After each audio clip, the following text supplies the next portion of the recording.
In Christian education is the business of grace at Christ's expense.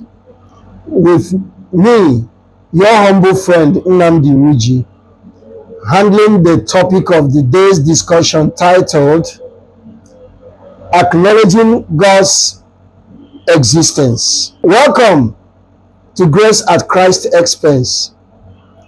Thank you, audience, who viewed, liked, and shared our videos on TikTok and other social media platforms. Our videos are designed and targeted to encourage Christians to become part of expanding Christian education through reading and studying the Bible. Once again, I say, acknowledging God's existence. With the following scripture to support this, I quote, "And without faith it is impossible to please God." Hebrews chapter 11 verse 6. "And without faith it is impossible to please God." It is an act of faith to acknowledge God's existence. Therefore, let us make it our ambition to seek God. Let us make it our ambition to seek God by faith. I quote this scripture: "For whoever would draw near to God must believe that He exists, and that He rewards those who seek Him." Unquote. Hebrew chapter 11 verse 6. Faith is believing that God exists, and that is the diligence in seeking Him. Once again, I say, faith is believing that God exists, and that is the diligence in seeking Him. Faith is trusting in God to do according to all that He has commanded us to do, knowing fully well that to every divine command there is an express word for obedience. If you must be at par with Christ, you must first believe that His Father exists and rewards those who diligently seek Him. It is an act of faith to believe that God exists, and it is in the habit of rewarding those who seek Him diligently. Believing that God exists is a way to diligently seek Him, and that is faith. Faith is embracing brotherly love in the manner God has taught us to love one another, and to aspire to live quietly, to mind our affairs, and to work with our hands so that we may work properly before outsiders and be dependent on no one. Unquote. 1 Thessalonians chapter 4 verse 11. My big question is, what will you be remembered for when you are gone, if not your faith and the good works? Faith does not survive without the bearer's good works. That is one thing you have to know. Faith and the good work are like the two sides of a coin that cannot be separated from each other. In other words, faith is dead without works. We are concerned here with the good works of men. An old balance or adage has it that men will be remembered long after their death because of their faith and good works. In this life, it is only by our careful combination of both faith and good works that we can please God. Are you aware of that?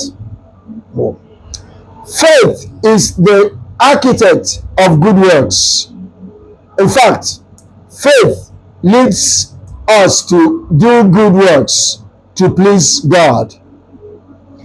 If we must draw near to God, it takes us to seek Him diligently by carefully combining both faith and works for our breakthrough in life.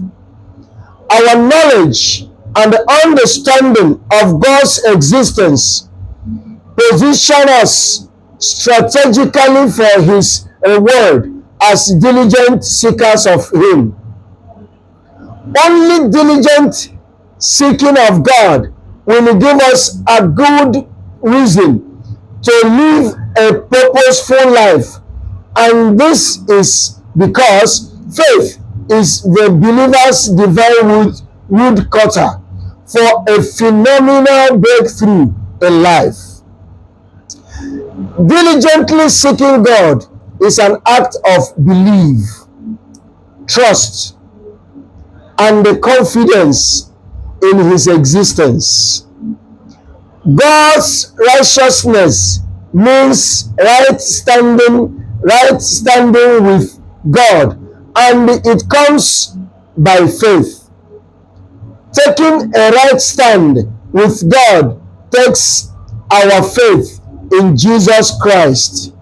In reverent fear, Noah constructed the ark for the saving of his household. And by his faithful submission to God's warning concerning events as yet unseen, he condemned the world and became an heir of the righteousness of God that comes by faith. Faithful is God, who had promised us His righteousness through our faith in Jesus Christ. Sarah received the power to conceive even when she was past the age, by considering God faithful who had promised.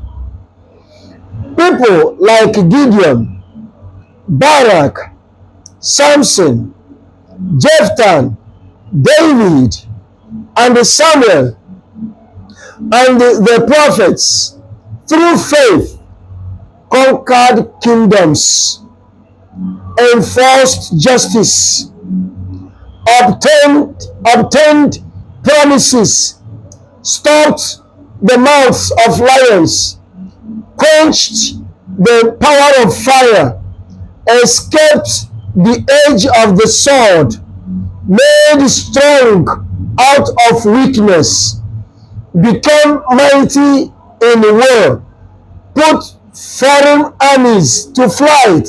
Wow! The women received back their dead by resurrection.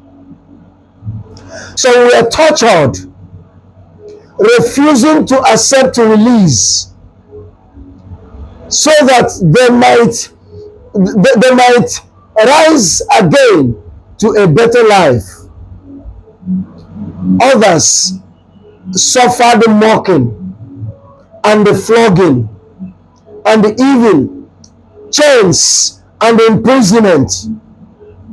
They were stoned. They were sawn in two. They were tempted. They were killed with the sword. They went about in skins of sheep and goats, destitute, afflicted, mistreated, I repeat, of whom the world was not worthy, wandering about in desert and the mountains and the dens and caves of the earth. And all these, though commended through their faith, did not receive what was promised. This is from the book of Hebrews, chapter 11, verses 32 to 40. Well, viewers, once again I say you that you are welcomed. Stay tuned as we will be back to get you more of this video. God bless you. Thank you.